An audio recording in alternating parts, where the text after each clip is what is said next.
Act 2, Scene 4 discussion in Romeo and Juliet. So this is set where Benvolio and Mercutio are talking, probably like in the streets of Verona somewhere on like a porch. And they're talking about Romeo. Like, have you seen him? Like, did he ever come home from the party last night? So remember, it's like Monday morning. The party was Sunday night. And they're like, no, but Mercutio is like, didn't you get a letter from Tybalt? And Benvolio's like, yeah, Tybalt sent us a letter this morning and he's looking for Romeo. Like, why would he be looking for Romeo? Well, we know, this is what we call dramatic irony. We know that Tybalt is mad because he saw Romeo at the party. But they don't know that Tybalt saw Romeo. So they're confused as to why Tybalt's looking for Romeo. And so Mercutio says, alas, poor Romeo, he is already dead. Stabbed with a white wench's black eye, run through the air with a love song, the very pen of his heart cleft with the blind bow boy's butt shaft. So he's talking about the blind bow boy's butt shaft. That's Cupid. Like, he's already been struck with Cupid. He's already in love. Like, he might as well be dead. So remember, Tybalt doesn't believe in love. And so Mercutio does not believe in love. So, of course, he's going to be making fun of Romeo for being in love. And then he says, and is he a man to encounter Tybalt? Mercutio questions Romeo's manliness when it comes to fighting. Like, could Romeo even put up a fight against Tybalt because he's so in love? Like, his head's up in the clouds. It's going to cloud his perspective on fighting. Like, I don't think he can do it, Mercutio says. And then Romeo walks into the picture in the scene here.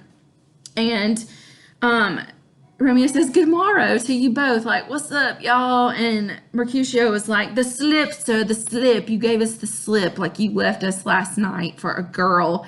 And he's like, you know what? It's none of your business where I was. And Romeo says, you know what? There's a meaning to courtesy. And Mercutio's, thou hast mostly can't hit it, Romeo. A most courteous exposition is where I was, Romeo says. And Mercutio says, nay, I am the very pink of a flower. And he's making fun of Romeo. And Romeo says, pink for a flower. And Mercutio's like, yeah, you heard what I said. And then Romeo says, well, then why is my pomp well flowered? Wonk, wonk. I'm not going to explain that. But then Mercutio, keeps making fun of Romeo for being gone and thinks he's being in love. And here comes Juliet's nurse. And he's like, has anybody seen Romeo? And they're like, ooh, Romeo, that lady's looking for you. And so basically, Mercutio makes fun of the nurse. And then Romeo has to push Mercutio aside. I'm like, bro, just chill out. Can you be mature for a second? And so then Romeo and nurse have a conversation about the plan for them to get married. And basically, the plan is that they're going to meet at noon at the church with Friar Lawrence to get married. So remember, Romeo and Juliet met at a party on Sunday night. And on Monday at lunchtime, they're going to get married. Does anybody still think this is a love story? Do you believe in love at first sight? Is this real? Like, who can meet somebody and then marry them the next day? This is crazy.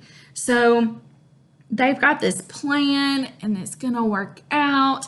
And then nurse says, you know what? We have to consummate your marriage, meaning have sex to make it official because they practice Catholicism.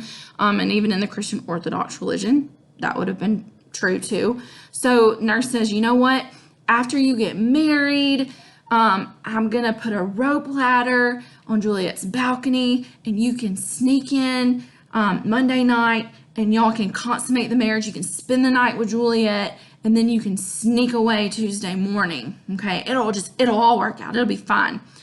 And so we end that scene with the plan.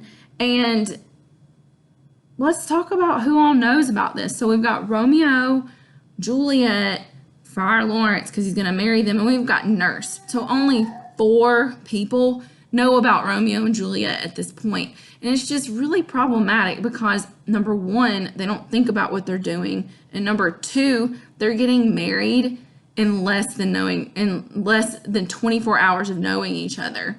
Like, would anybody one of you do that? Like, I personally couldn't. But that is just absolutely insane. And so we'll pick up with scene 5 next.